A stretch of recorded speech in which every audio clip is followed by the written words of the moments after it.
Greetings, Cap fans, and welcome to episode 98 of the Captain America Comic Book Fans Podcast. I'm your host, Rick Verbanis, and I am joined by the best gosh darn co host out there. That would be Mr. Bob Lucius. Hey, Bob, your entrance was good, his was better. The difference? Showmanship. It sounds familiar, Rick, but I can't place it. So again, you've befuddled me. That was maybe if I did this. All righty then. Okay. Yeah, that was Jim Carrey as the Yeah. Riddler Okay. talking to Two-Face after Batman Yes. busts in from Batman Forever. Batman Forever. Yes, the much beloved Batman Forever. Now, the reason I picked, the reason I picked that quote, Bob, because while the Riddler was saying it to Two-Face, I'm pretty sure someone could be saying that to you about me. So yeah. You get no argument from me. Yeah, my interests are a little bit more showmanship than yours. Oh yeah, it's all flair. Yeah. In fact, when you're not around, we call you Ric Flair. Well, that's great. Oh, by the way, it happened to be from Batman Forever, which was the #1 top grossing movie in 1995, which happens to be tied into the year of the comic that we're covering today. That's it. This is how he does it. In some way, he's going to connect it to Kevin Bacon. One of these days, I will. I will certainly do that. Yeah, so we are covering today a very special issue. It is Captain America issue 443. Now, this came out. It had a cover date of September 1995.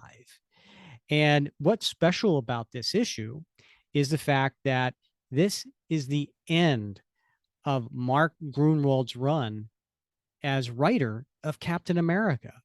So it's a very special issue, and we are going to be doing it old style. We're going to go through it panel by panel, Bob, because it deserves that kind of treatment.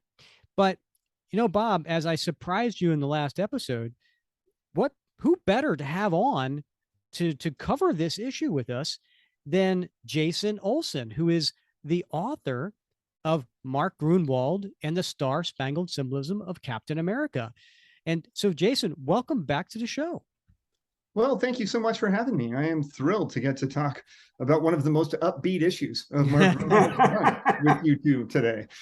Yeah, you nailed it there, Jason. I will say it is a little downer. It's a downer. I will say that for many reasons, right? Not only the story itself, but the fact that this is Mark's last issue, and the fact that he passed away not too long after that. So, but we do want to give respect to the issue, and we're so thrilled that you are taking time out of your busy schedule to come join us on the show.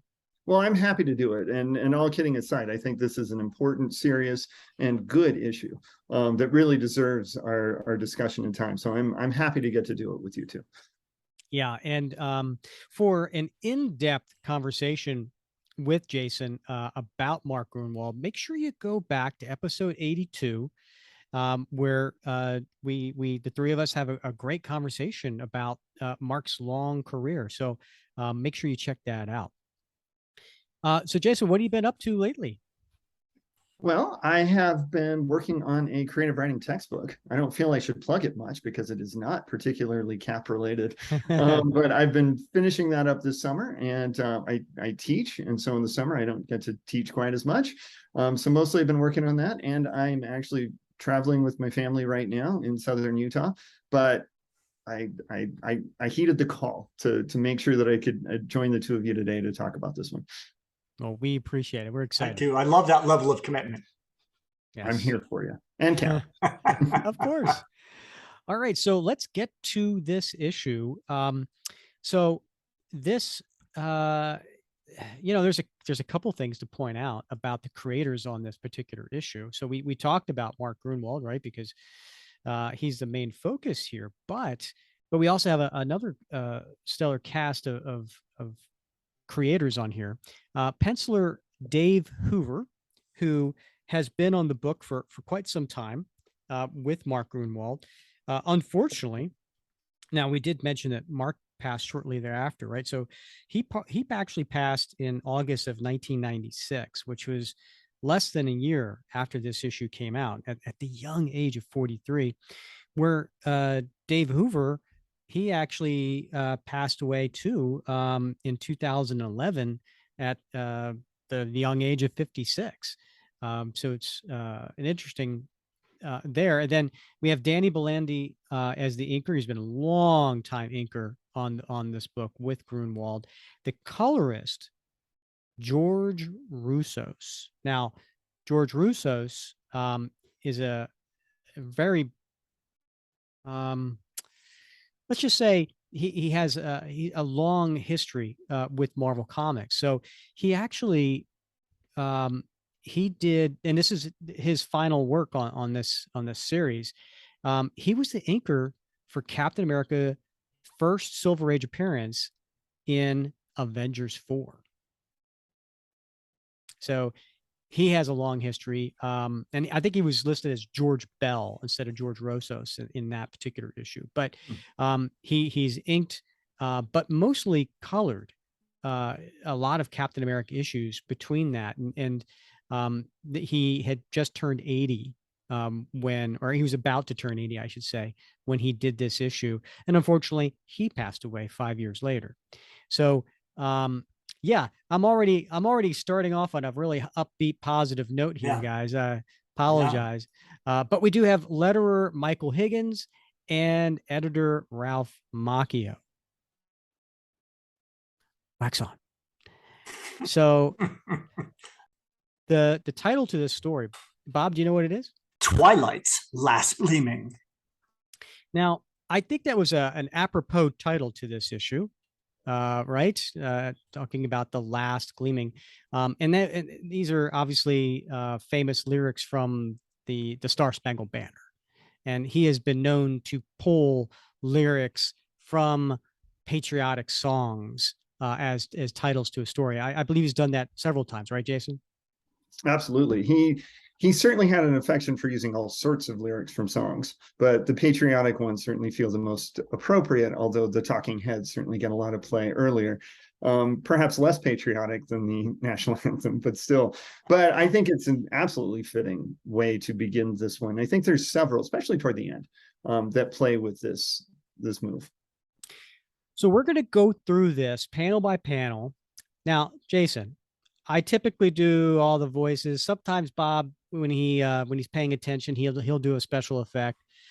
If you feel that you want to join in and do any of the voices, if there's something calls out to you, you let me know, because we'd love to have another voice on the show. I will. I don't know what voice will call out to me, and I promise it won't be Batroc. Fair enough. But we'll that's see. Me. I love doing Batroc. He is magnifique. He has so much fun, mon ami. Yeah. I've sensed that before, Rick. I will not get in the one. Back off, Jason. But we will test you at the very end. We're gonna have a little quiz. So we have started doing these three things that we like to talk about at the very end, which is, what is our favorite panel? What do we feel is t-shirt worthy? Like if this was on the t-shirt, you would definitely want to buy that t-shirt. And then last, time capsule. What kind of speaks to you in this issue that says, oh, that is definitely that time period. I want to put that in a time capsule. So we'll talk about those three at the end. We'll even give you the first shot, being that you're a guest on the show. Well, I appreciate that. Thank you. All right. So let's start with the cover. This actually has the little Avengers A up in the corner in the logo. So there's no Captain America logo, hasn't been for a little while, but there's this A for Avengers. And by the way, Bob, this is still $1.50. You know, you say still. Well, I'm going to tell you, when I just looked at the cover and I was like, dang, that seems like a lot. Yeah, for 1995? Yeah, for 1995, I think that seemed like a lot in 1995.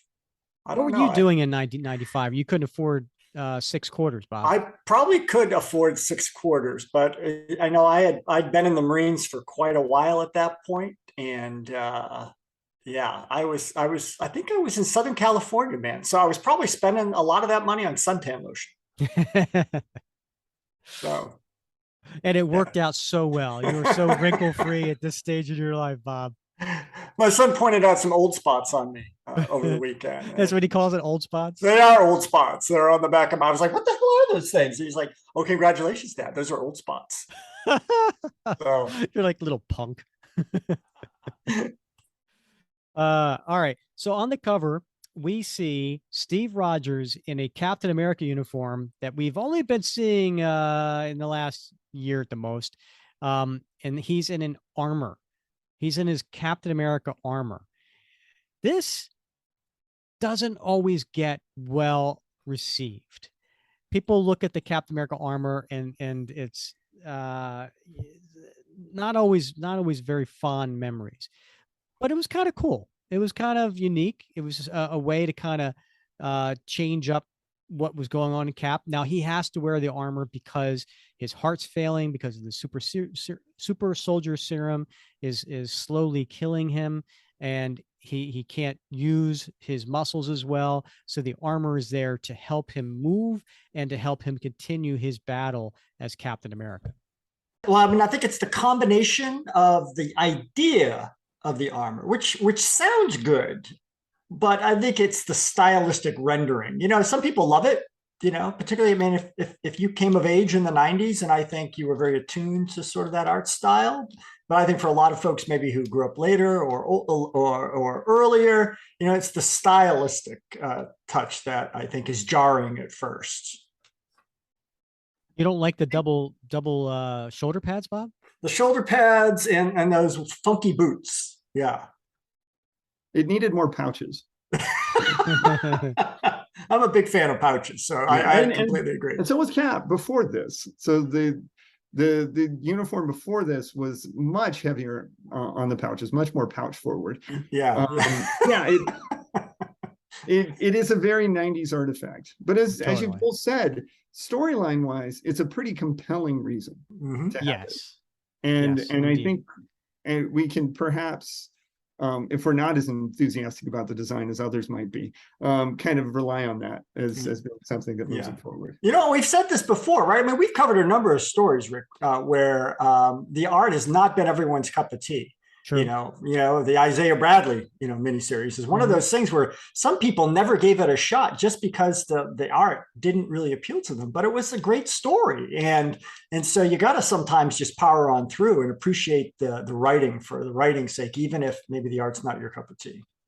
I agree. And we had 90s editor Mike Rockowitz on, and Mike loved Hoover. He actually brought him in onto the series. He got rid of Rick Levins and brought Hoover on because Hoover was doing, I think it was the Invaders at the time, and he felt he did a really good Cap, so he brought him onto the series.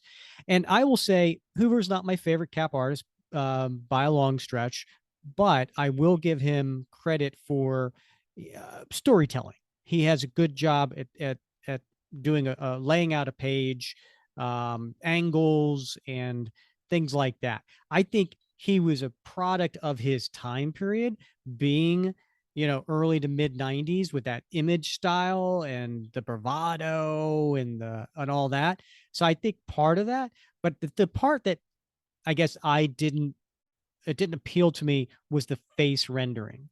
There wasn't anything that stood out that I thought was really, I just thought it was very mundane as far as the facial expressions. But other than that, I thought he was a fine artist. Mm-hmm. Agreed. I think stuff can grow on you, right? And I think you gotta, just like food, they say that to introduce a new food to a child, you got to introduce it like 7 or 8 times before they'll accept it and develop a taste for it. I think that's true of art too sometimes. But once you do and you develop a taste for it, you're exposed to it a number of times, you see things that maybe you didn't see before. I think that's one of the great things about this show, Rick. You're always tuning people into aspects of the art that maybe escaped them in previous read-throughs. Ric Flair. And after 90 some episodes, they're starting to get a taste for me. All right, so on the cover here, we have Cap in his armor.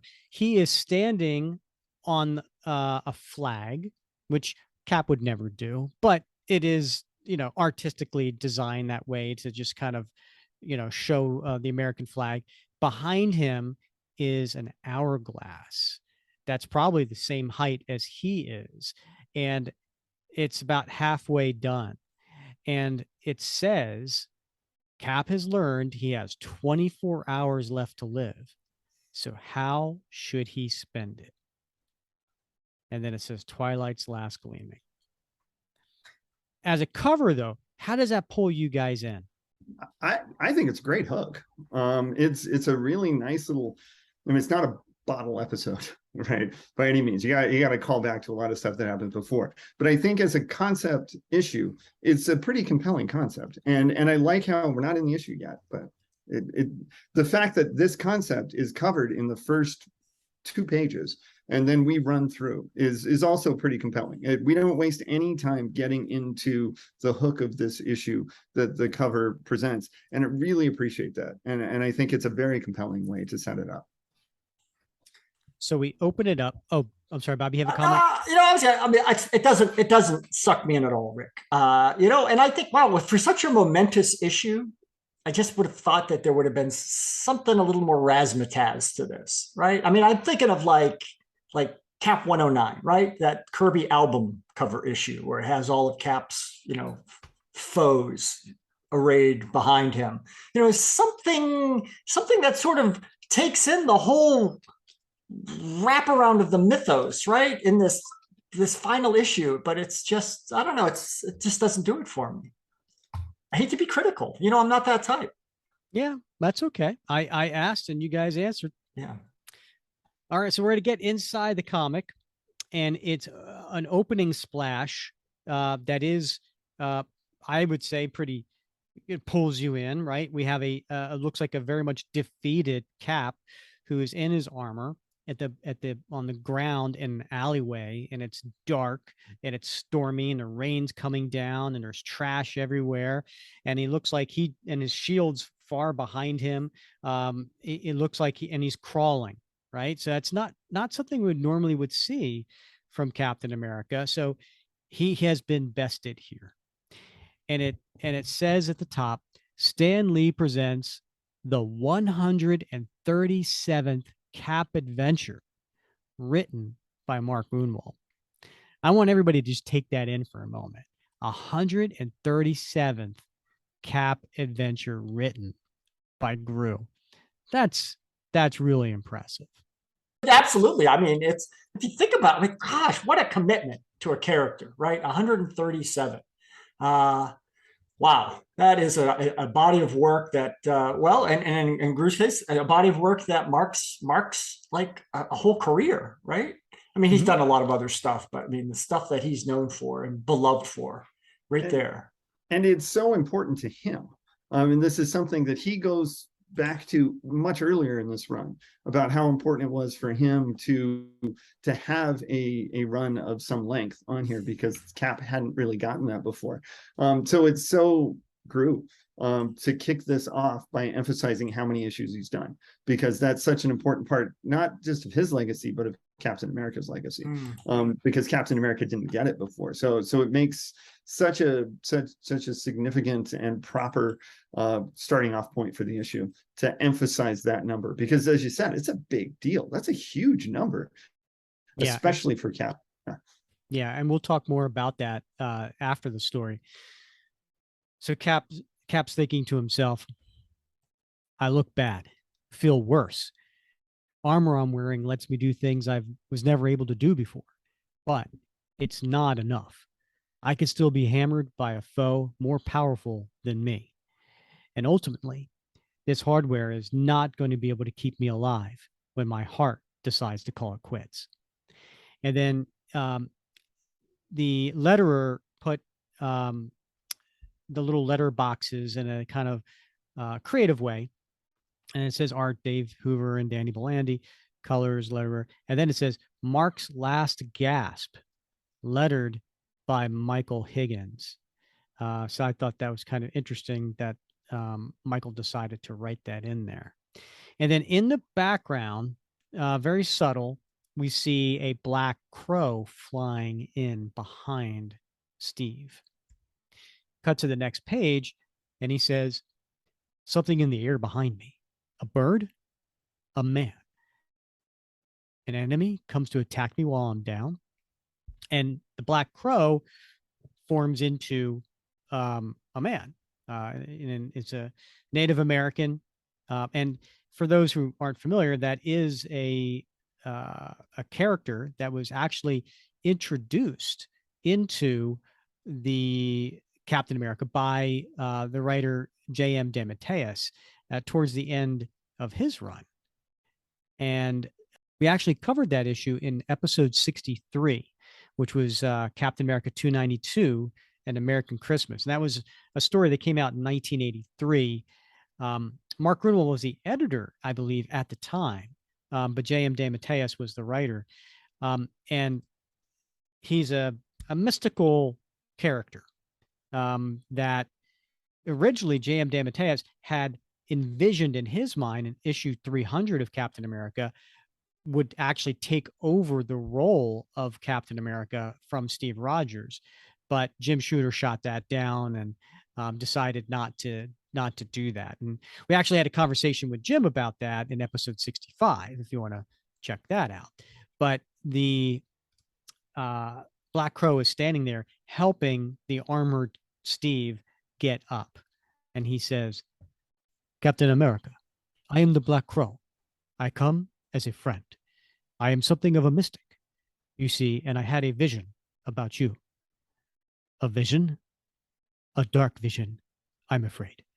24 hours from now, your super soldier serum deterioration will stop your heart, and you will die. I am sorry, but I thought you would want to know.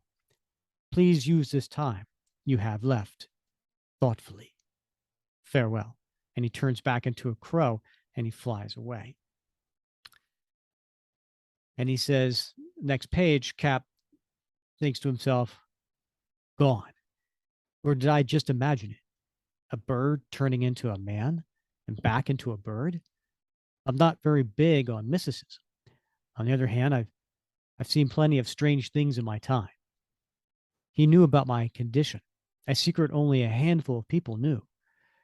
Thinking of what he said, I'm filled with a sense of absolute certainty that it is true.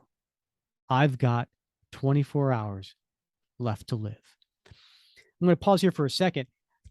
I don't understand why Mark wrote this as Steve not recognizing Black Crow, right? Because we just established he was introduced in the pages of Captain America. He fought Captain America.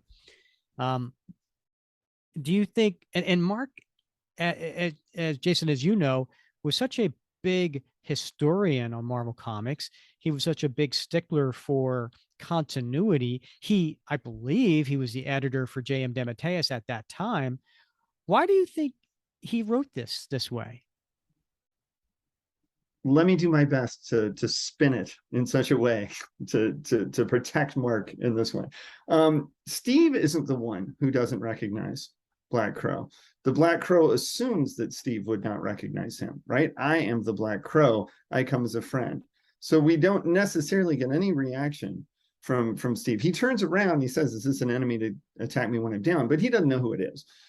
So it's possible that Steve knows, but maybe because the Black Crows had this vision and was so in tune with Steve's state of mind and where he is, maybe he's just helping him kind of fill in the blanks of who I am. Don't worry about thinking about this. You don't have a lot of time left, so don't spend a lot of time trying to figure out who I am. I'm the Black Crow. We have a backstory. Don't worry about it. But here it is. Or this is solely for the benefit of the reader. Right. Yeah. I mean, it is a way to explain to the reader, who this is if they didn't actually read about Black Crow back in 12 years earlier. Yes. But And that's likely the case, right? I mean, you're a whole new generation of readers at this point who haven't really been exposed to Black Crow. So I think it's a little bit necessary to probably lay that groundwork again. I think so, but it wouldn't have been hard for Cap to say the Black Crow, a little asterisk, see Cap Exactly. too, because how many times have we referred back to Marvel 2-in-1 issues and various things like that? But I think that there's an effort to make this feel self-contained. As an issue, maybe more than some of the other issues we've got. So I think that's what it is. But again, I'll defend Mark. Sure. I'll defend Cap here for not getting the chance to be able to recognize Black Crow before the Black Crow introduced himself. Yeah, his mind's got a lot on it right now. So he says, I've got 24 hours left to live. And then he goes on to say, I better make that time count. First order of business, go back after the guy who sent me crashing down into that alley. Nefarious. Now, Nefarious is a high level villain, right? Like he could take on Thor and so on. He gave me a pounding before, but he's not going to be able to kill me, is he? I still got 24 hours to go. Fast son of a gun. And he's using his armor to fly after him. See if I can slow him down with my armor's mini rockets. And sure enough, he's firing these little rockets, these little missiles out of his glove area, it looks like. And they just kind of go towards him, and then Nefarious, and then they go down as Nefarious is turning back. And he says, no, they didn't even touch him. He must have done something to them with his heat vision. This calls for, wait, what am I doing? If I only have a limited time left, shouldn't I concern myself with important things that only I can handle? Avengers can nab Nefarious. He's just a souped up jailbreaker. I may have run into him first, but he's not specifically my responsibility, while so many outstanding things are. 23 hours to go. 23 hours, 10 minutes left, if Black Crow is right. I've got certain affairs I've neglected to put in order. Stop at my Brooklyn Heights headquarters first. And so he lands in front of the headquarters and he walks in the front door, and who's there but Free Spirit, who is and Jack Flag, who are in their civvies. Now, Jason, for the listeners who maybe are not familiar with Free Spirit and Jack Flag, do you want to maybe explain who they are? Sure. These were characters introduced during the Fighting Chance storyline, a little bit earlier than this one, as sort of Gen X devotees of Captain America. And both of them have separate and individual origin stories that both led them to sort of be proteges under Cap. So this is sort of a new wave of sidekicks that end up kind of working together during this time. And yeah, I had the Jack Flag hairstyle in college. But they both were youthful, enthusiastic, and were bringing some energy during that Fighting Chance storyline. Both had pretty prominent roles during that too. Yeah, and for the listeners who may not know what Jack Flag's hairstyle looks like, it is painted red, white, and blue. So very stylish. Yes. And for those who don't know what Free Spirit looks like, let me just say it's appropriate that she worked on the hotline. Oh, swing. If this is 1995, shouldn't we be like quoting that? Like, oh, yeah. I'm not worthy. I'm not worthy. Okay. Moving on. Yes. Yeah. So Jack Flag. So Free Spirit was introduced about a year prior in issue 431. Jack Flag was introduced in 434. So they have not been around for, much more than a year, really. But they were creations of Mark Gruenwald, who rightfully so wanted to bring them into this last story of his. So Cap comes in and he says, Free Spirit and Jack Flag, nice kids, capable partners, if I still needed partners. May I help? Cap, don't tell him about how I recovered from the explosion. Let me. Cap, are you all right? You look like you've seen a ghost.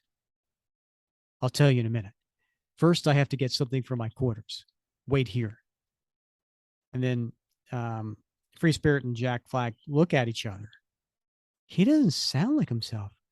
I think something real bad has happened to him, Jack. And as he turns the corner, he sees a couple of more people. My handyman, Fabian Stankiewicz, and my pilot, Zach Moonhunter. I'm lucking out. Everybody I need to see is here. Men, meet me in the situation room for a briefing in 5 minutes. Copy that. And then Cap heads to his bedroom, my room. Barely ever in here except to sleep. Was it a fault or a virtue that I've never let myself bond with any specific place I've lived? Have I really gotten to the point where I consider all of America my home? Important documents I still keep in my old footlocker. I feel some sense of attachment to this old thing, don't I? I'm not sure. Everything important enough to me that I kept, I keep in here. Documents, letters, mementos, photographs. And he picks up a photo of Sharon Carter.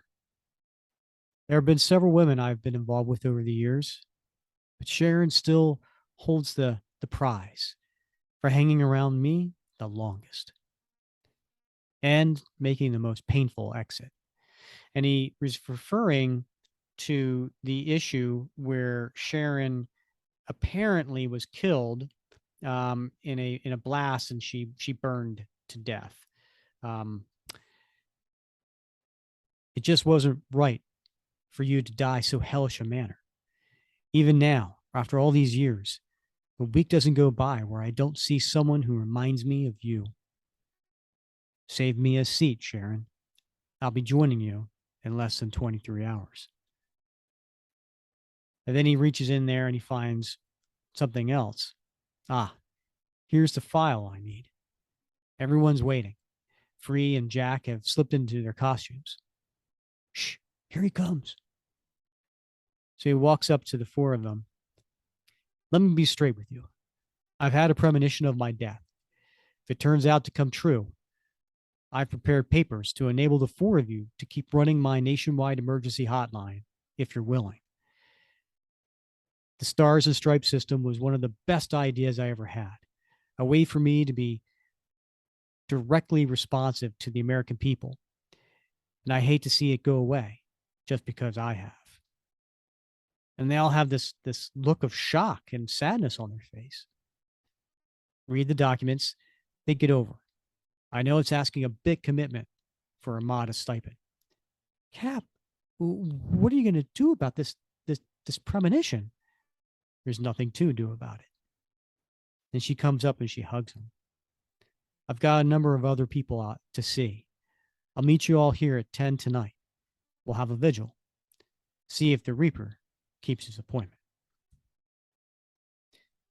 Next page. I turn to leave, but the four of them have suddenly moved in close to hug me. And the four of them all do. They surround him and give him a big hug, even though he's wearing armor.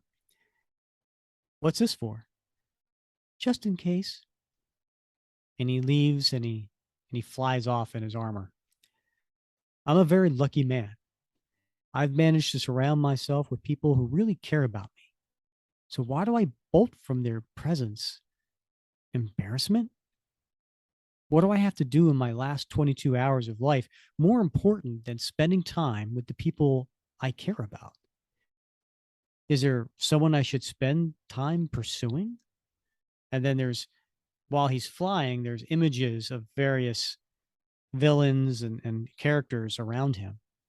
The Red Skull, Nefarious, Crossbones, Superior, Diamondback. Don't know where any of them are. I'm not even sure if Superior is still alive.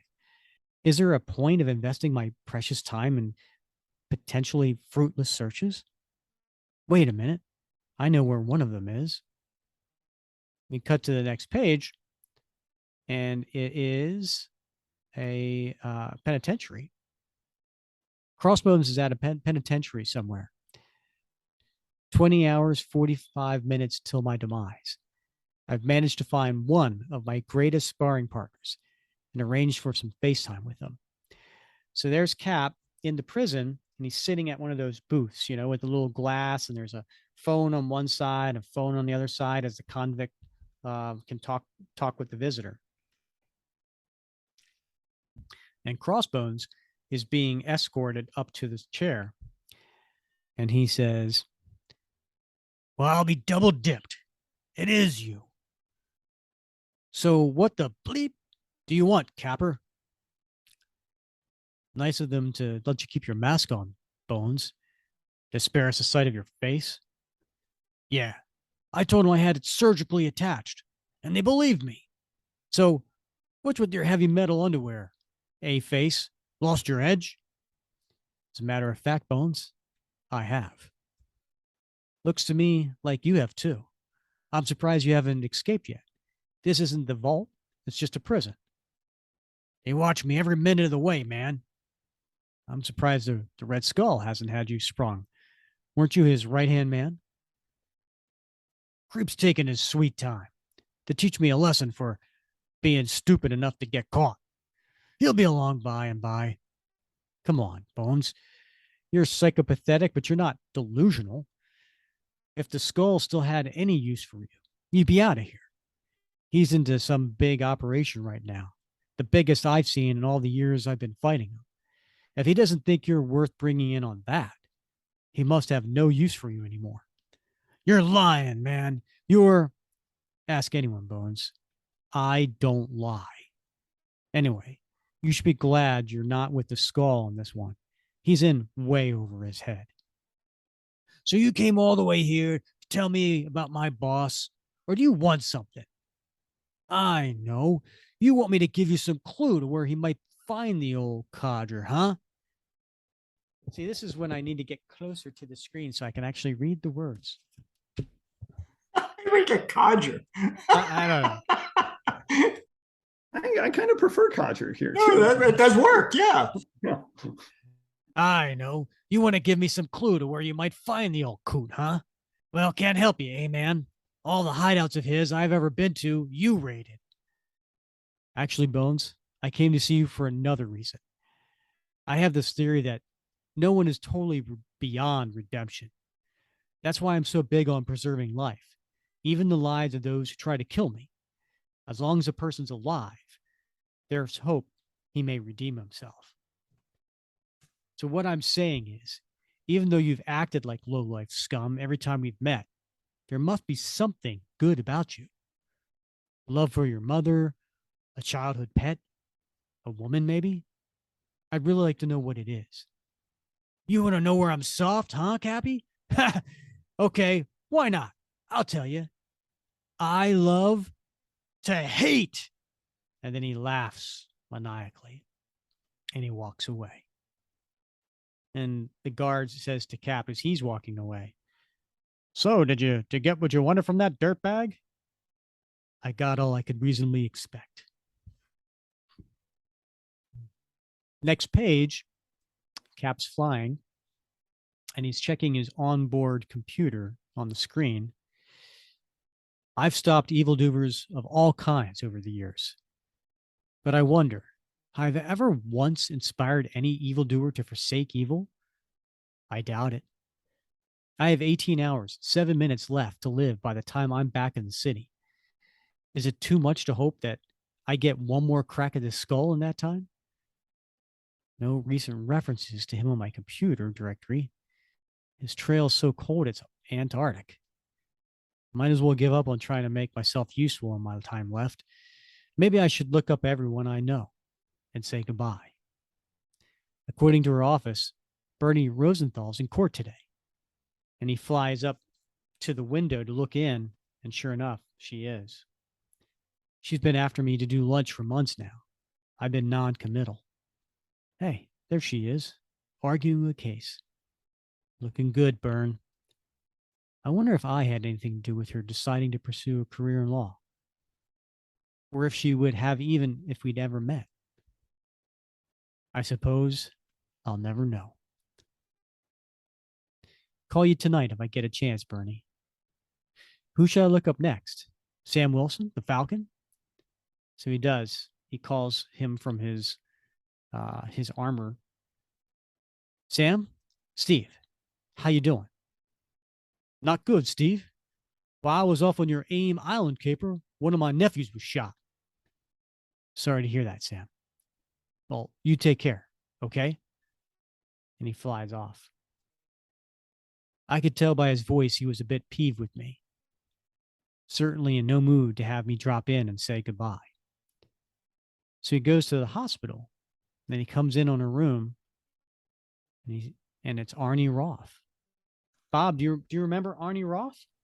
Arnie's one of Steve's boyhood friends, and a frequent fixture in the Gruenwald run. Yeah, introduced by J.M. DeMatteis Indeed. During that run, battling Zemo. Yeah. And he sees Arnie, and he's looking pretty old and worn down. And he's laying in a hospital bed with a respirator over him and his eyes shut. Of everyone I know, Arnie and I go back the farthest, to childhood on the Lower East Side. Now he's battling for his life against cancer. A sad state to see a very good, very gentle, very loyal man stuck in. Arnie, and he grabs his hand. I've come to say goodbye. I don't have a lot of time left. Neither do you. Thank you for being such a good friend to me. And it looks like he leans over and he kisses him on his forehead. See you soon. And then he leaves, but in his wake, we see the heart monitor that's beeping, and then his heart, Arnie's heart, gives out, and Arnie dies. I don't know if Cap saw that. I don't think he saw that. I think he was out of the room by that time. And as he's flying away, he thinks, there are probably as many ways to die as there are to live. Arnie doesn't seem to be fighting it. He seems to be surrendering gracefully. I wonder how mine will be 17 hours from now. When I punched up the directory before I reemerged, seeing Ram Ridley's name, he was the boy who helped me get up my national computer hotline. He called about a month ago, and I haven't gotten back to him yet. 16 hours, 42 minutes till my destiny, and I'm in Montclair, New Jersey, looking up my biggest fan. And there's Ram, appears to be a little older than I remember seeing him, more like a teenager. Yeah. And he's sitting on the front step of his porch, and he looks pretty down. Ram, is that you? What are you doing here? His demeanor, so sullen, I could almost feel it. I wanted to touch base with you and thank you for, you have nothing to thank me for. I have nothing to thank you for. Ram, what's wrong? And he sits down next to him. My mom, she was driving to church. When she stopped at a light, someone got into her car at gunpoint, made her drive to a country road, and shot her in the head. My God. She's in a coma, may never come out of it. What's wrong with this freaking world, Cap? What kind of world do we live in where a good woman gets shot on the way to freaking church? For over a minute, I let the question hang in the air. I have no answer. Finally, I feel the need to say something, but any words of consolation would probably ring hollow. Sometimes, Ram, there are no heroes around. Sometimes the good people leave us before we're ready for them. I've lost many people I've cared about over the years, Ram, but I found a way to go on and carry a bit of them inside me. You're not making me feel any better. Nothing anyone can say will bring her back to me. I'm sorry, Ram. I wish there was something I could do for you, but there isn't. I wish I'd been there for your mom, but I wasn't. I wish I'll go now. And he flies off.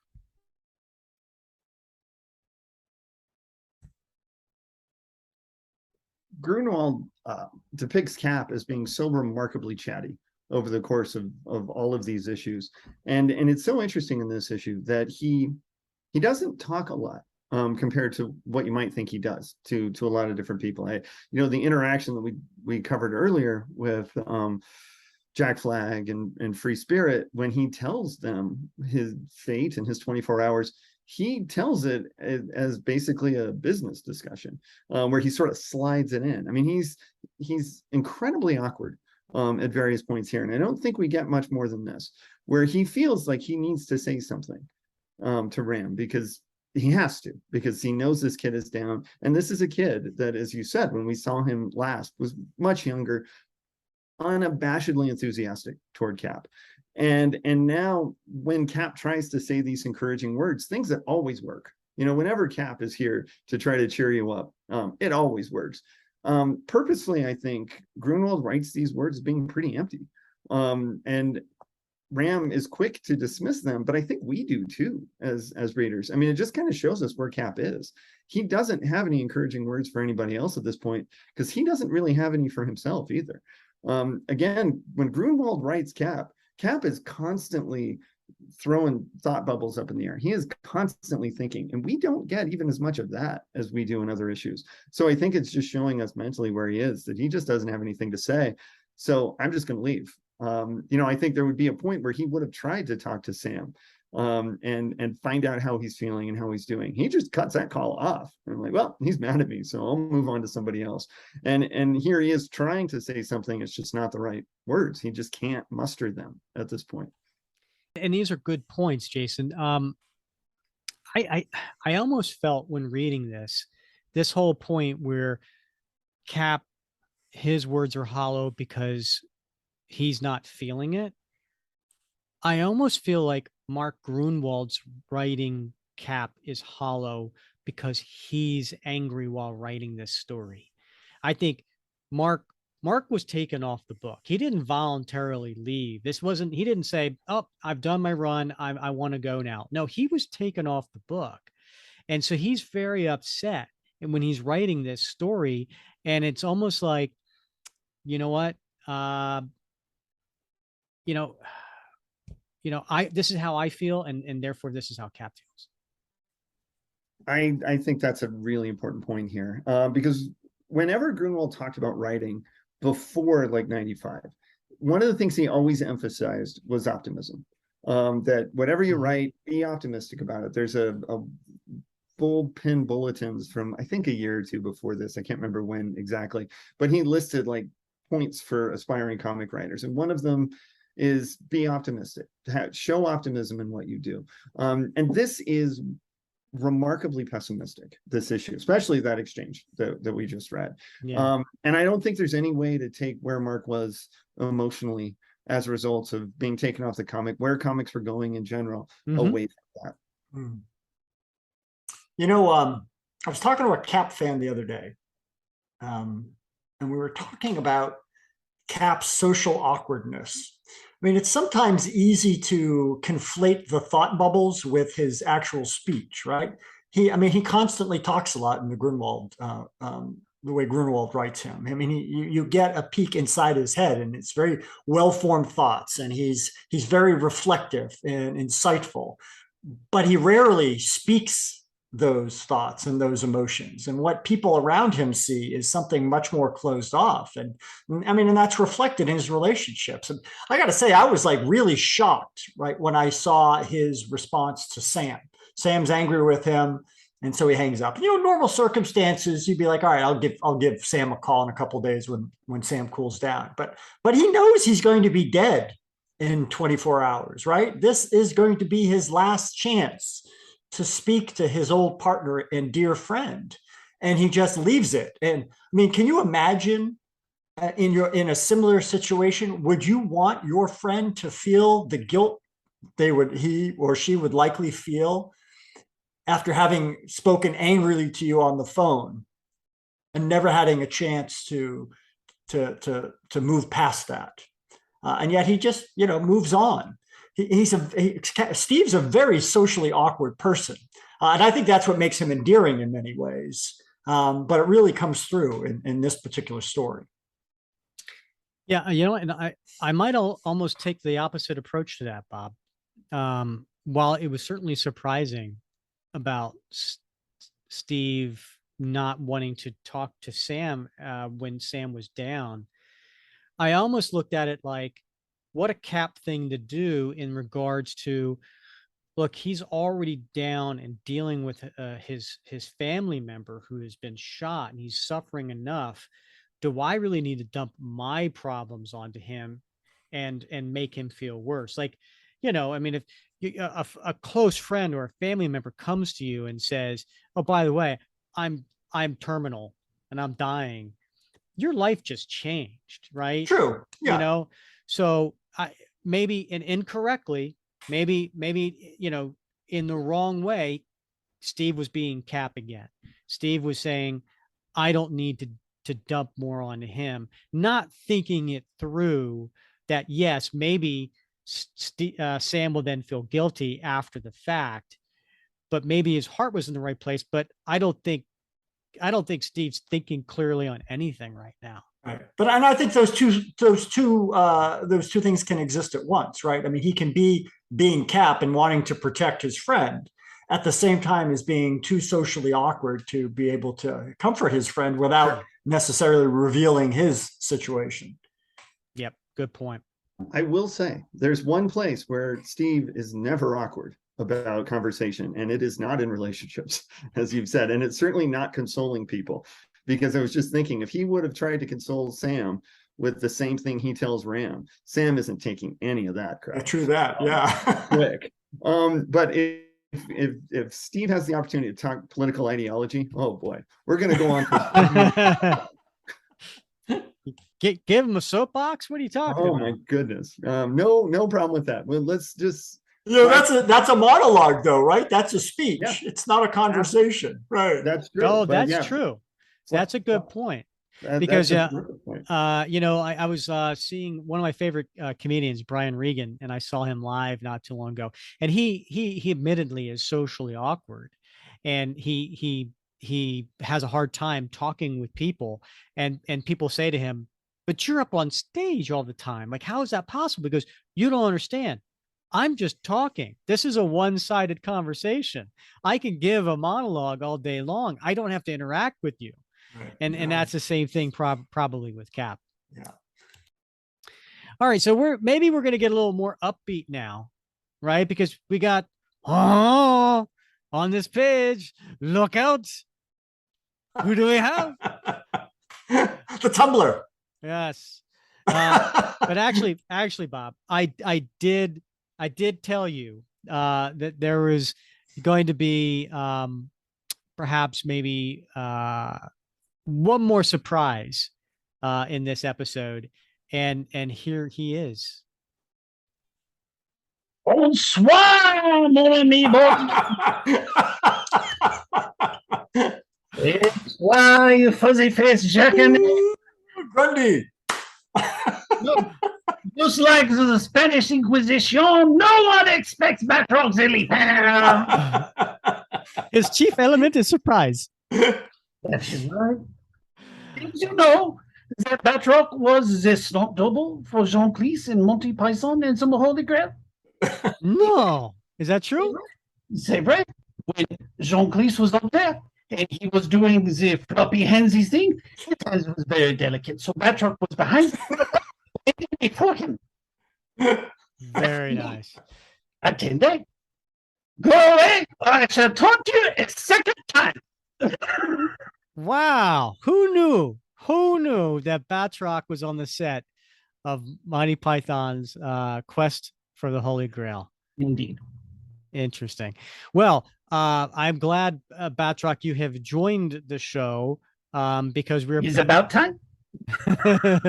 we're about to get to a part here where you are on. So I was thinking I could do the voice of Batroc. You could do the voice of Captain America. Oh, of course. My American is very good. Or, you know what? All right. I'll let you do Batroc. I'll do Captain America. Okay. All right. Fine. But is it possible maybe we can skip past this first panel when the metal, how you say, testicles are all over Batroc? Tentacles, not testicles. Pardon. Yes. Dead fans are going to love that. No, we haven't gotten to that part yet. So just pardon. Okay. So we're here, and Steve, he's landing after talking with the young boy, and he's feeling bad. And he says, I can't be everywhere at once. I can't help everyone who needs help. I can't stop feeling like dirt. Avengers Mansion. Maybe I should be by myself for a while. And who's there? But it's Jarvis. Hello, Mr. Steve. Hi, Jarvis. The other Avengers are out just now. Anything I can get you? Just some tea. And he goes to his guest quarters. But as he's going there, Peggy Carter, who also is part of Cap's team, there's a vision of her showing up, a digital picture of her face. Excuse my holographic intrusion, Steve. Peggy, could you please come to the side entrance? You have a visitor. 10 hours till my time is up, and I have to deal with this. Is this how you treat all your guests, mon capitaine? Just known never-do-wells, Batroc. Is that metal armor you are wearing? It does not become you. Why are you here, Batroc? Come to turn yourself in? Mon ami, you do me dishonor. There are no outstanding warrants for me in this country. I need your help. There is this assassin who has killed nearly every costume figure in South America. I know. I called him a few days ago. His name was Zychist. You have? You are certain? Yes. Now, if you'll excuse me, Peggy, deactivate the restraints. Wait, I haven't thanked you. That killer murdered my friend Machete, and I vowed to avenge him. I owe you, mon ami. No, you don't. I was just doing my job. Please, at least let me buy you a drink. I know a fine bistro on Green Street I always frequent when I am in New York. No, thanks. Tell me truly, Capitan, why the change of uniform? I wanted a new look. Now go, mourn your friend. You seem to me like you have something to mourn as well, no? Maybe I do. Then can we not mourn together? And Cap thinks to himself, is this for real? Batroc has always been more of a rogue and a scoundrel than an evildoer, but he has a strange sense of honor. Can he really be trying to reach out to me, man to man? Or is he going to try to pick a fight with me so he can once again try to beat me in unarmed combat? Cap turns and goes inside the Avengers Mansion. You can come in if you like, Batroc. 9.5 hours to live, and I'm having tea with Batroc in the Avengers Library. I have never seen you like this, my foe. Is there something troubling you? I just learned that I let a young boy down, that I stopped being his hero, that he stopped believing in heroes altogether. I know I can't be there for everyone, but this one really disturbs me. It makes me feel like my whole struggle, all these years, have been in vain. Capitan, it is not like you to talk this way. Tomorrow is another day, another chance to be great. No, Batroc, it's not. There isn't a tomorrow for me. I'm dying tonight. You are joking. I wish. I have a heart condition. That's why I'm wearing this sardine can. I had an omen that at 10 tonight, my heart stops. You better leave now, Batroc. I'm suddenly very tired. I will miss you, mon ami. You are the only man I have never beaten. Is there something I might do for you? No one I've ever fought has ever reformed. The world needs heroes now more than ever. So we cut to the next page, and Cap's walking back up to his room. I finally coax him to leave. We ended up talking for hours. Maybe I got through to him. Maybe he was just humoring me. And then he lays down on his back in his armor on the bed.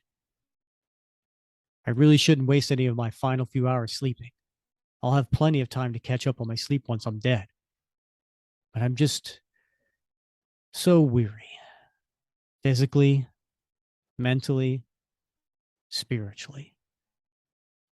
Despite all my good intentions and constant struggles, the world is still filled with crime, war, injustice, and tyranny. Let my epitaph read, "He didn't do enough." And just then Jarvis comes in. "Master Steve, you asked me to wake you when it was 8:30, but I was..." "Master Steve? He lies so still. My lord, I don't think he's breathing. I must get help." And Jarvis runs out of the bedroom. And we cut to the last page. And the Avengers are there. And it's Black Widow, Quicksilver, Cersei, Hank Pym as Giant Man, and Hercules. And they're standing over Cap's armor, but it's empty. "What happened in here, Jarvis? Who removed him from his exoskeleton?" I did not know. He was so still. I thought he had..." Black Widow gets closer to the armor. "No one could have entered or exited the mansion without setting off the security system." Quicksilver goes to the window, which is open. "Was the window open when you left the room, Jarvis?" "I do not think so, Master Pietro." He looks out the window, and there's a black crow flying. What has happened to Captain America? Does his disappearance mark the end of an era? And then Mark Gruenwald puts in a little caption at the end, "This story's for my mom." And that is the story. And I just want to point out that last bubble where Quicksilver says, "Does this disappearance mark the end of an era?" And the end is 3 times as big as the rest of the words, and it's in bold red. And I think the letterer here was doing Mark Gruenwald some justice by pointing out that this is an end of an era. And maybe even Mark wrote a play on words by writing "Mark, the end of an era." And there we have it, folks. And by the way, Batroc had to leave, but we have a new person here, John Waller-Soul. John, welcome to the show. Hey, thanks. All right, guys. This was a sad story. There were some times in this story I don't want to say choked up, but it did hit me. It did hit me because for a few reasons. One, this is the end of an era with Mark Gruenwald, and knowing that he passed away not too long after writing this, and that Mark Gruenwald is gone as well. That on a whole level by itself is kind of sad. But also seeing my favorite character, Steve Rogers, in such a desperate state. Now, who's to say if any of us were told that we had 24 hours to live, how we would handle it? We could certainly sit here and judge, but we don't know. We have never been in that situation. We don't know what's racing through someone's mind. I think Mark Gruenwald tried to express a lot of different thoughts in there, but maybe it is apropos that Steve at the end of his life is questioning, has he done enough? But I don't know. Your thoughts? I'll tell you what I do want to say. that dialogue between Steve and Batroc, man, that got me. Yeah. So well done, gentlemen. So well done. I felt like I was in it, for crying out loud. And it hit me in a completely different way than just simply reading the words. Just so well done. Oh, thank you. Merci. Batroc came back. I wonder if part of that is what we were talking about before, because Steve's earlier interactions are so stifled and so awkward, and we get this very unexpected place. He's the one who needs to be in control. He's obviously he's a mentor, father figure to Ram. He has expectations. He was a partner and mentor to Sam, but he's none of those things to Batroc. And so that's like a moment where he kind of lets his guard down a little bit more. And that conversation gets to feel so much more honest than anything else that goes on in here. And we talked a little bit about the perhaps mistake of the interaction between Black Crow and Cap of who knows who. But there's another one that goes all the way through here, because one of the main tropes of this entire issue is, did I redeem anybody? Did anything I do make a difference? As he's talking to Zach Moonstone, who he met when he was under the evil spell of somebody, as he's talking to Fabian Stankiewicz, who was a low-level Avenger villain, not a very good one, but there he was. As we're in the room with Black Widow at the end. I mean, and Quicksilver. And Quicksilver, the mark of Cap in this regard is beyond reproach. He can't get there. And this feels honest too. How many times, if we're looking at our lives, would we think that we didn't do enough? And we almost need somebody else to tell us, well, you did this and this and this. And Steve's just not in the mindset where he can do it, where there's evidence on so many of these pages of him being able to influence people. So he couldn't redeem Crossbones. Well, Crossbones is horrible. That's right. Not going to happen. But he did it. And we know that as the reader. And it's just one of these levels of awareness of Steve himself not being able to see it. And so that's, I think, part of why that conversation with Batroc hits as hard as it does, because it really does. Because here's somebody that he's kind of off his game, and he gets to be a little more natural. He's not trying to be Cap here.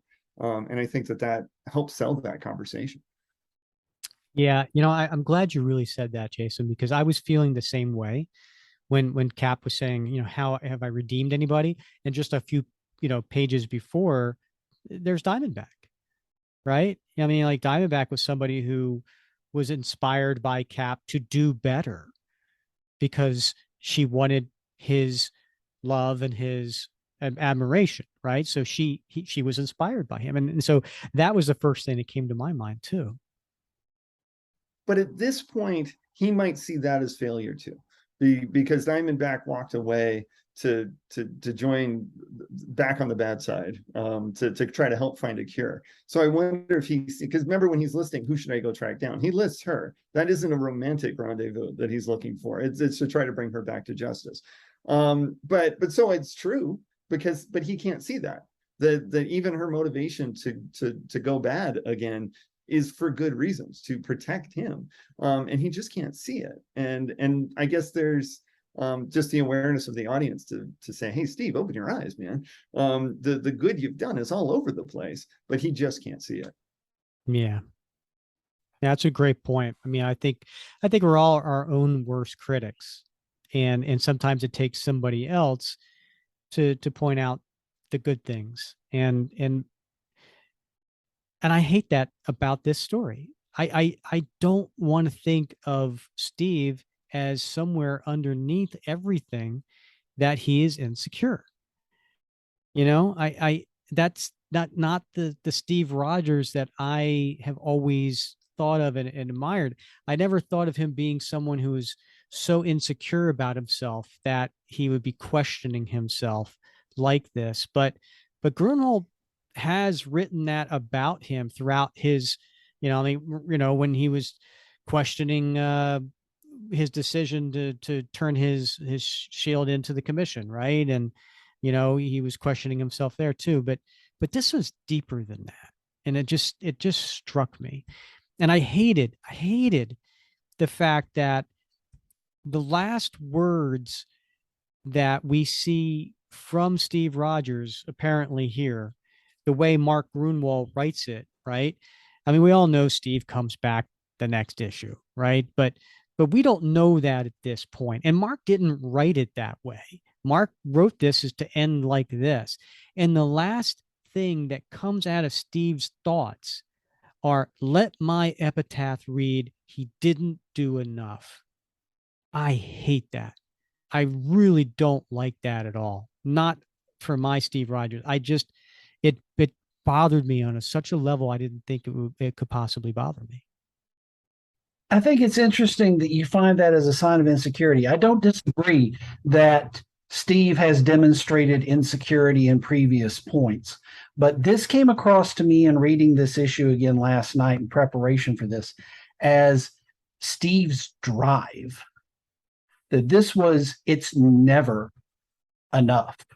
It's never going to be enough. And that's not insecurity, it seems like to me, as much as it is his determination, part of the core of his character. Gruenwald is also unafraid to depict Steve as suffering from depression. And it certainly feels like that's something we're seeing here. We see that in 401 post Operation Galactic Storm. Sure. He's legitimately seems to be suffering from depression. And I think we get signs of that too. And it's hard when one is suffering from depression to have any rational thoughts. I mean, everything is holding you down. And so these thoughts about not being enough, it certainly feels in line for the type of depression that Gruenwald has shown Steve to be suffering from at times. It's a good point. And also, as Rick said earlier, you got 24 or less at that point, especially less than 24 hours to live. You're probably going to be depressed. Absolutely. Absolutely. And if you're already inclined toward it, it's going to be very, very dark. And Steve doesn't handle those 24 hours well. It feels like it ought to be a gift. That's almost like the way Black Crow wants it to be, right? Use this time thoughtfully, he says. It's thoughtfully is the word that he uses. Mm-hmm. And Steve's immediate response is, I have to act. I have to do things. And then he consciously decides, no, I don't want to act. I don't want to be involved in action. And Nefarious flies away. He has consciously decided that this isn't going to be a time of battles in these 24 hours. Could have been. I mean, and that wouldn't have felt like an inappropriate ending if this is just page after page of Steve fighting all the bad guys from Gruenwald's run. But he even says that, right? He says, could I get lucky enough to battle Red Skull one more time, right? It's almost like he's wishing for that, because I think many writers have done, not just Gruenwald, have done. Steve is at his most relaxed when he's in the middle of a battle, right? You get him on a date, you get him on other things. Yeah, he's awkward, and it's like when he pulled away from the hug, he was overwhelmed by their affection and their love, their show of love and support, that he pulled away and left. And he even questioned himself, like, why am I pulling away here? It's because of that awkwardness, right? He'd rather be in a battle, but he's torn here. He's given this time left and he doesn't know what to do. And part of him is, his instinct was to go after Nefarious, but then he starts to question himself, and it's a struggle seeing him go through all this during this story. I don't think it's unique to the story though, Rick. I mean, I do think Steve is an insecure person. I think as Captain America, he's not insecure, but I think as Steve Rogers, he is, and he fills up time with action.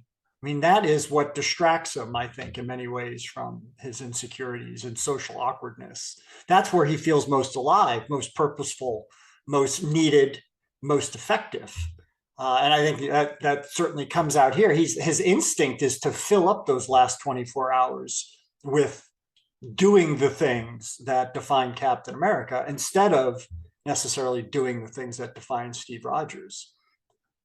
And I wonder if there's part of Steve that kind of wants to fight Batroc, right? Because you go back to that battle or that conversation, it's not a battle. And he says, can he really be trying to reach out to me man to man? Or is he trying to pick a fight with me so he can once again try to beat me in unarmed combat? And it's that beat afterwards that he invites him in. Come on in. Yeah. Yeah. Good point. So he doesn't invite him in after he thinks, is he trying to reach out to me? He invites him in when he thinks, hey, maybe he wants to fight me. Oh, sure, Batroc, come on in. Let's sit in the library and drink some tea.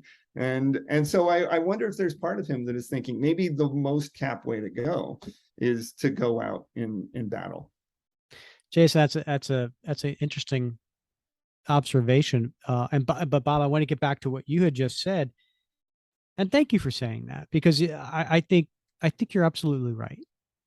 I think Captain America is not insecure. Steve Rogers certainly can be insecure, and I think talking through this and you had mentioned before about talking with another Cap fan about him being awkward and things like that. Yeah, maybe you're right. And maybe after, as we're dissecting this here, maybe this is just a brilliant story by Gruenwald, as you know, the sureness of a Captain America and the insecurity of a Steve Rogers that are battling each other, going through this news that they only have so much time left. I think that's definitely very plausible. And, I will say, I was having this discussion in the context of, I mean, what do we see? What do we see in Cap? What do we see in Steve Rogers? What makes him an interesting character that many folks in our group, the Captain America comic book fans group on Facebook, and folks who listen to the podcast, what do we see in the character that we identify with? And personally, I identify with that. I'm socially awkward, and I see a little bit of Cap in me in that way. When I'm at work, back when I was in uniform in the military, I could very much be on the spot Johnny, when it came to being Captain Lucius, Colonel Lucius, any of those things. But in social situations, not at all.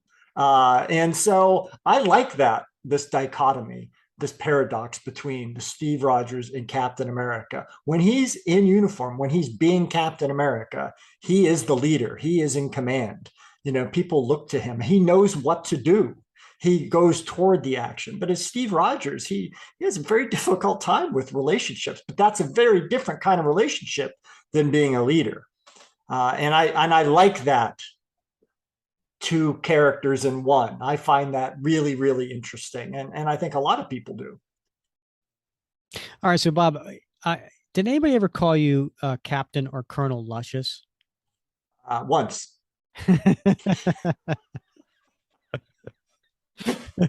Just they're on KP duty for the rest of their lives. I think you have a new nickname on the show. Oh, great. Oh, no. I saw that look. For those of you just listening, you didn't see the look. Bob will come through the screen and get you. Indeed. So Jason, having done your book on Mark Gruenwald, your thesis, your dissertation, all of that fun stuff, now that we're here at the end, do you feel like Mark, like I got the impression Mark was angry when he was writing this story. How do you feel like that, how this wraps up Mark Gruenwald's end as a Captain America writer? What's your overall thoughts? This isn't the ending that I think we would have thought we would get from Mark. The very first issue he writes of Captain America, we get Madcap. Yeah. Right. We get a very different opening volley. And here we get something that is much darker, much more cynical. So it's not the ending to Gruenwald's run that I think we would expect to get, but it's probably the one that he needed to write. Because I think you're right. I think that it's hard not to read this and not feel Gruenwald's own reflections of what he's going through, how he's being treated, how the whole comic industry is moving through this depiction. And this isn't just in this issue. The last year and a half, 2 years is filled with these moments of reflecting on very cynical views of where comics are, where heroism is. And so at the beginning, you never would have thought that Mark would end this run in such a dark place. But as it moves on, it feels very much in line from the stories that are introduced right around the beginning of Fighting Chance and then to here. It feels very much in line with that. And as a fan of Captain America, as a fan of Mark Gruenwald, it hurts, right? I mean, just some of the things that we've said, it's emotionally grating to see somebody we love as a character in Captain America and somebody we love as a writer and Mark Gruenwald going through so many difficult things. And I think I really appreciate this issue. I think it's a hard issue to unabashedly like. But I think it's an important issue, and it's a really fitting ending to the last portion of Mark's run on this comic, because I think it's very easy to see this run as any run as long as this one, that there are very many different aspects to it. You could very easily break it into, the opening year is about establishing a rogues gallery, and then the next portion here is about getting us to the captain, and here it's about what the hell has happened to the comic industry. Why is somebody who's devoted so much kind of been given this treatment by so many people? And I feel like in a way it's fitting for where he was, even if it isn't always the most enjoyable thing to read. Yeah, well put. And there was a lot going on in the industry at that time, and when we talked with his wife at the time, Catherine Schuler Grunwald, she talked about how the industry, he died of a broken heart, is the way she put it, because he was young, and he was in his early 40s, and the stress of what was going on in the industry, seeing his fellow colleagues, being fired, trying to struggle to find some way to give them jobs, keep them afloat, honor commitments. He was a stand-up man that was, with the bankruptcy and everything going on with Marvel, it really was, it was killing him. And it was a great conversation. Go back all the way to episode 11 if you want to catch that conversation with Mark Gruenwald's wife. It was really telltale as far as what was going on in the industry at that time. And she would often, I think in that interview and in other places, talk about how basically she was married to Captain America, that Mark and Captain America were very, very similar. So I think thinking of that in mind also makes it hard not to see this final issue as sort of a treatise on where he is at this time. So we're going to do something we don't normally do, and that is at the end of the comic, there's a letters column. We don't usually get into that, but this one has a final message from Mark, and I thought it would be good for us to get to that. So it's in the section that says, "Let's wrap with Cap." I find it interesting at the top where it says Ralph Macchio, who's the editor. It says, instead of saying editor, it says Ralph Macchio, jerk. Matt Idelson, assistant jerk. Again, maybe the letterer was having, a little fun with this, but I don't know if Ralph and Matt probably appreciated that, but they were the ones making, I guess, the decisions to take Mark off the book.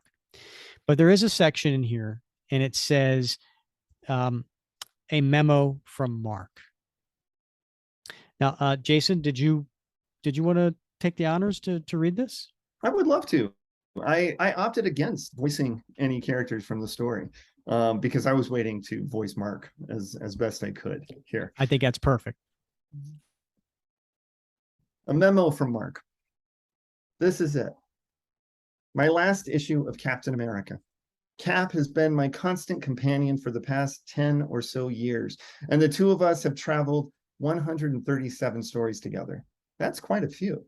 In fact, it's 127 more than Cap's co-creator Joe Simon wrote, 112 more than his other co-creator Jack Kirby wrote, 52 more than his reviver Stan Lee wrote, and 102 more than Cap's other with Cap's two other longest lasting chroniclers, J.M. DeMatteis and Steve Englehart, wrote. I trot out these statistics not just to tout my own track record, but also to demonstrate the depth of my commitment to the old shield slinger. If there's any hero in all of comics who has the drive to go to the distance, it's Cap. And it struck me as odd that he never had a writer willing or able to do the same. I wanted to be that writer. Besides going the distance with Cap, thus giving his life a consistent creative vision for a while, I had two other goals when I came on the book with issue 307, cover dated July 1985. First, a personal goal. I wanted to stay on a book until I exhausted all of the story ideas I came up with in my first sitting, so I could see what ideas I came up with once I was really familiar with the character and on a creative role. In my writerly career to that point, I had not ever been on any series long enough to have come up with different, fresh approaches over time. My second goal, a professional one, was to leave the book in better shape than I found it, due largely to the fact that no one writer had stuck with the book for more than a few years. Various aspects of Cap's life were not all that developed.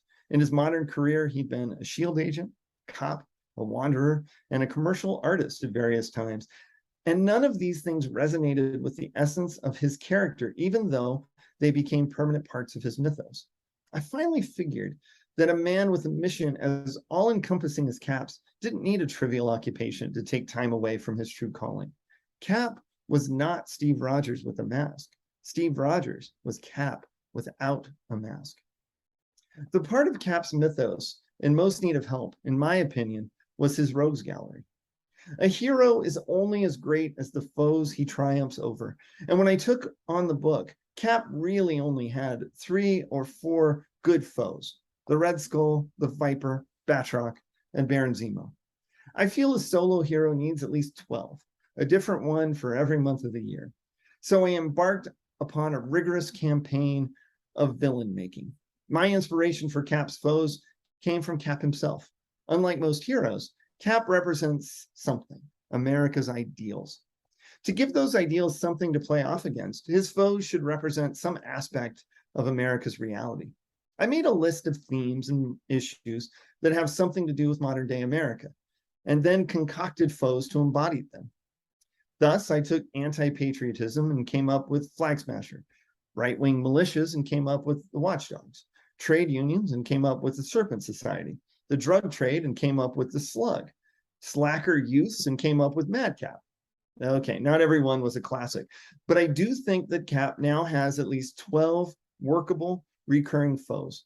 For the record, my favorite creation was Kieran Dwyer and my Crossbones. Okay, I'm almost through.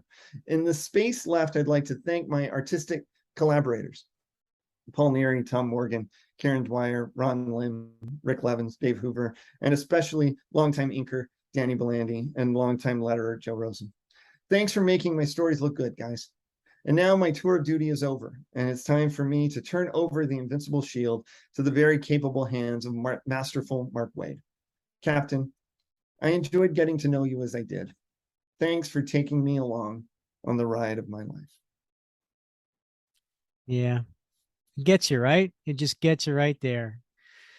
It's those are strong words from Mark and heartfelt.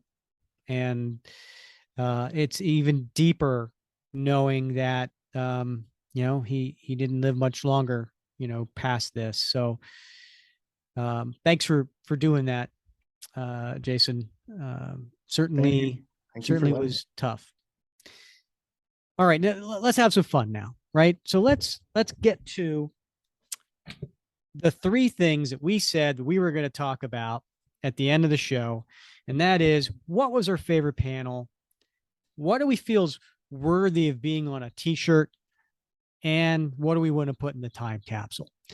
So Jason, you being a guest here, we're going to allow you the honor of going.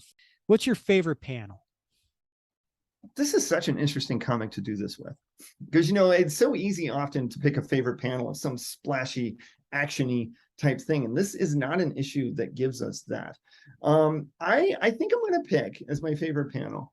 I like the conversation between Crossbones and Steve. And I think the panel where, and I'm cheating a little bit because this is the 90s and panels bleed into panels and everything else.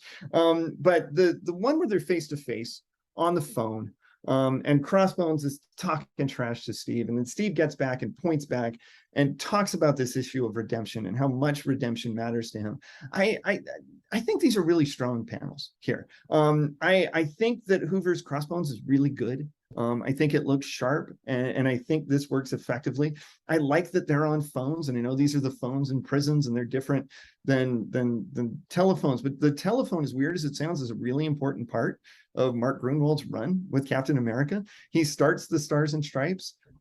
It's the thing that he cares about most. He has paperwork written up that he's kept in his special little box just in case this happens. So I think having Steve on the phone yelling at Crossbones, who's such a compelling villain, and as we read in that note, the favorite villain that Mark created during this time, I think these are panels that work really well, and I think Mark probably really enjoyed writing these, and I think the art works well here too.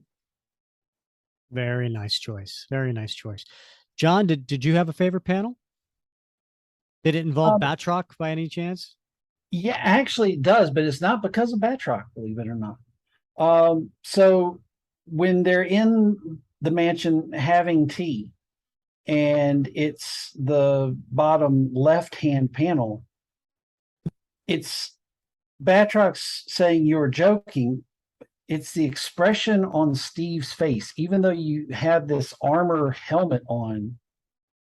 The artwork, it just feels like that one facial expression encapsulates the entire tone of this issue with Steve. It's all that pain and anguish over, again, what we were talking about before. It's not even, yes, it is mortality, but it just comes out in that facial expression. Yeah. It really is a good one. That's a good choice. Bob, what about you? Rick, I'm gonna have to go. Yeah, I think I'm gonna go. I think it's around page 13. It's Cap kissing Arnie's forehead. That to me, he says, "Thank you for being such a good friend to me." Arnie has played, for years prior to this, such a pivotal role in Steve's life, supporting him, being there for him. One of his true friends, right? A friend of Steve, not a friend of Cap, but a friend of Steve. And he's one of the few guys I think Steve can really open up to, because he harkens back to Steve's youth.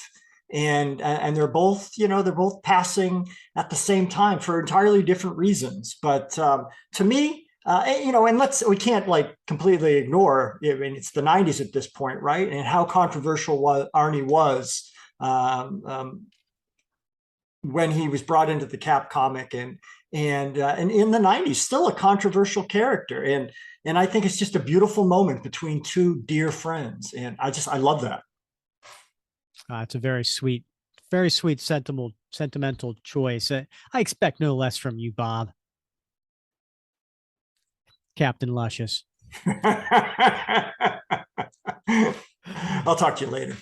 What about you, Rick? What about your favorite panel? Well, this should not come as a surprise to any of my close friends or family, because I'm a hugger. Bob. And John knows this. John's gotten a few of my hugs over the years. So the panel on page 8, the very first panel where the four of them surround Captain America and they all give him a hug. And he says, I turned to leave, but the four of them have suddenly moved in close to hug me. And he says, what's this for?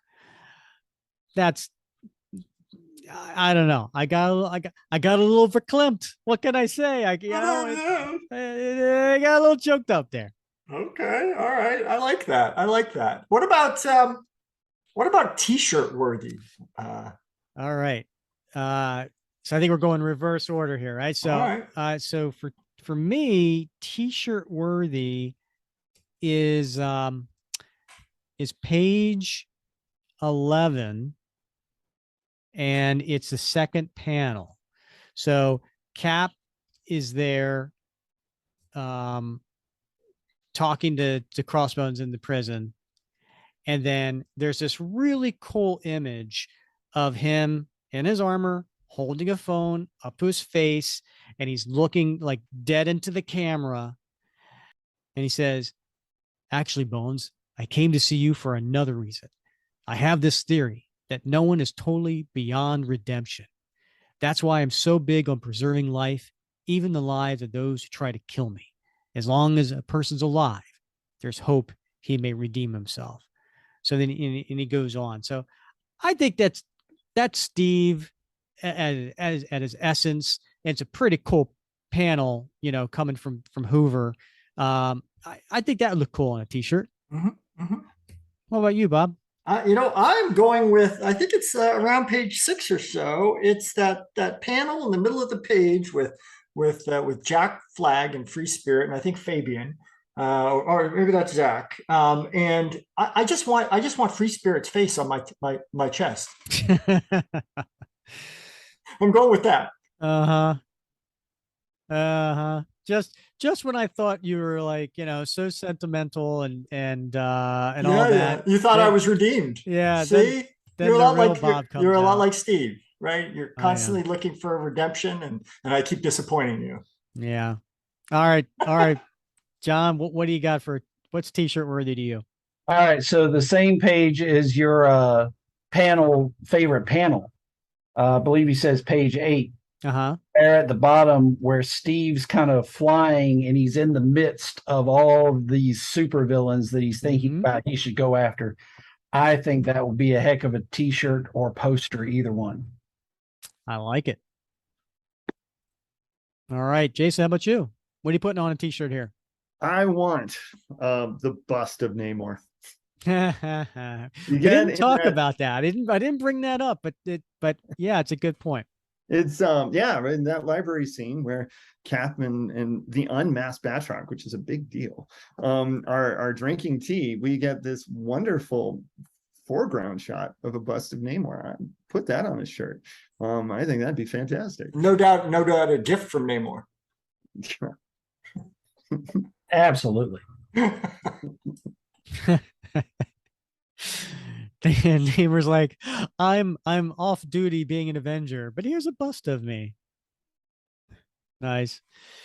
All right, so let's get to the last part. What are we going to put in the time capsule? What do we feel is going to sum up this issue, or this time period, or some error of some point? Jason, what do you got? When I wrote the book, and I'm not here to plug the book, but when I wrote the book, plug it, Jason. It's a wonderful book. Plug it. Thank you.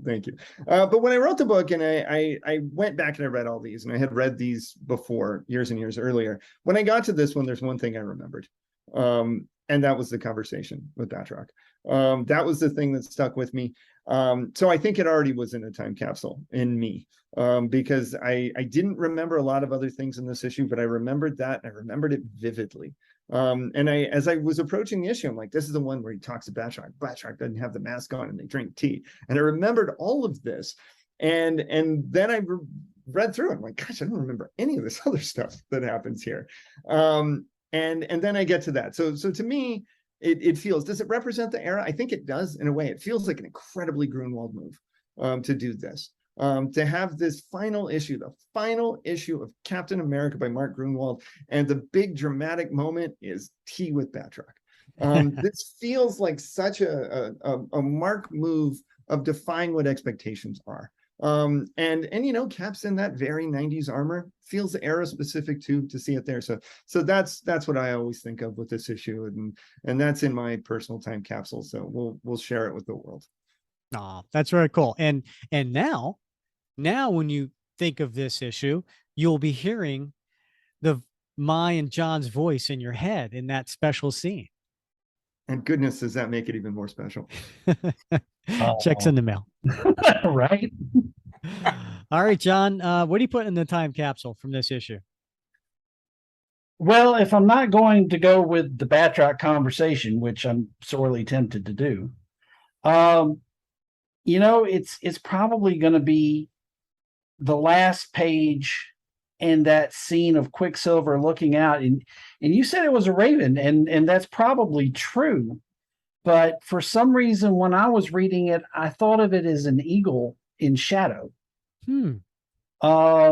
You know, kind of playing on a motif or something. But regardless, just the unusual color scheme for the sky and the setting sun and that shadowing and everything, it feels like that kind of encapsulates a lot about not only this issue, but hearing Jason read the letter from Mark, it kind of encapsulates that mood too. Very nice. Bob? I am going with an artifact of Steve's life, highlighted on page 5 and 6, the footlocker. Nice. Right? Yeah. Now, I got a little bone to pick because of the coloring, the way the footlocker is depicted. It looks like one of those footlockers you get at Walmart, or and I had one of these. I had one of those just like that, the black with like the fake brass trim and the brass lock on the front. Had one of those when I went off to college. But that's not a real footlocker. I had a footlocker. It was issued to me in the Marines. I'm not sure they issue them anymore, but I know exactly what Steve is talking about and what he's feeling, because I still have that footlocker in my garage, and it has all my crap in it from my Marine Corps days. And it has that same sort of, I think, probably more so for Steve because it's so much further removed and he lost so much. But I understand that, like, this is my footlocker and it has my stuff in it, my most important things. And it's a shame that they don't issue them anymore. They used to issue them to all officers would get them. And they don't anymore. That's one of those things that has gone the way of budget cuts. And I guess people just don't use them anymore. So for me, that's a very time capsule like artifact of history. And so that's what I'm going with. Very cool. And it's interesting too that Cap talks about how important that was to him. And if you recall in the story in the Avengers, where Zemo and the Masters of Evil came to the Avengers mansion, and Zemo destroys his locker, and it was, it had a picture of his mom in there, like, it was horrible. But then later on, some convoluted way, Zemo, brings it back to life somehow, some way, magically, as a way of saying sorry. But yeah, so that's interesting that Mark put that in there, and brought it back from earlier stories. Yeah. So for time capsule for me, this is 1995, right? And not only am I thinking of Captain America, I'm just thinking of comics in general in the mid 90s, right? Wasn't my favorite time period of comics. Some people who grew up on it probably loved them, but it wasn't my favorite. But this, I'm going to say, page 4 is essentially the time capsule page for me. And that's the one where Cap lands in front of his place, and he walks in, and there's Jack Flag and Free Spirit, and he's in his armor. Of course, he's in his armor throughout the whole issue, but him being in his armor is very mid 90s. Jack Flag and Free Spirit, who've only been around for a year, is very mid 90s. And they're not used much after this, right? So the armor and Jack Flag and Free Spirit are all been around for about a year at this point, and not really much after that. So it totally speaks mid 90s to me, and that's going in my time capsule. I love it. And I think, I mean, old Jack is no longer with us, right? True. Yeah. And do you know who stood by and just watched and let that happen? I can't remember, Rick. Batroc. Yes, he did. Nutcracker. Yeah, I know he's a never do well, as he's called in this in this issue. He's a a bad guy, not necessarily a villain, a rogue. but yeah. But I got to say, in those issues where Hydra Cap killed Rick Jones, Mhm. Batroc was just standing there Yeah. as a mercenary. I think it was I would have liked to have seen, at least for a while, something that had come out of that conversation between Batroc and Steve Rogers. I'm just, maybe I am just an old softy and a sentimental, but I would have liked to have seen, for a short period, him try to redeem himself and be less of a rogue, less of a bad guy, and maybe become a good guy for a short period of time. And maybe it wouldn't have worked out, but I would have loved to have seen that explored. I agree. I agree wholeheartedly. And I will also chime in that if you didn't read the Thunderbolts mini that came out around the time of King in Black, I think. A couple years ago. Yeah, just a couple of years ago. Batroc was a member of that Thunderbolts team, and you get a little hint of what that could have been. It's not all the way there, but I enjoyed it. I'm gonna check that out. Thanks, John. No problem. All right. Well, this has been a really special episode. I want to thank our guests. I want to thank Jason Olsen. Check out his book. Jason wrote Mark Gruenwald and the Star Spangled Symbolism of Captain America. It's a fun book, great retrospective looking on Mark Gruenwald's time with Captain America. So check that out. I want to say thank you to Jason for being on the show. I also want to thank John Waller-Sewell for being the voice of Batroc and also his comments on this. It was fun having John, and you can check him out on Beautiful, Silly, and Terrible Things. That's right. All right. And for Bob Lucius, I'm Rick Verbanis, and you have been listening to another episode of the Captain America Comic Book Fans Podcast. Dog! I really enjoyed that show.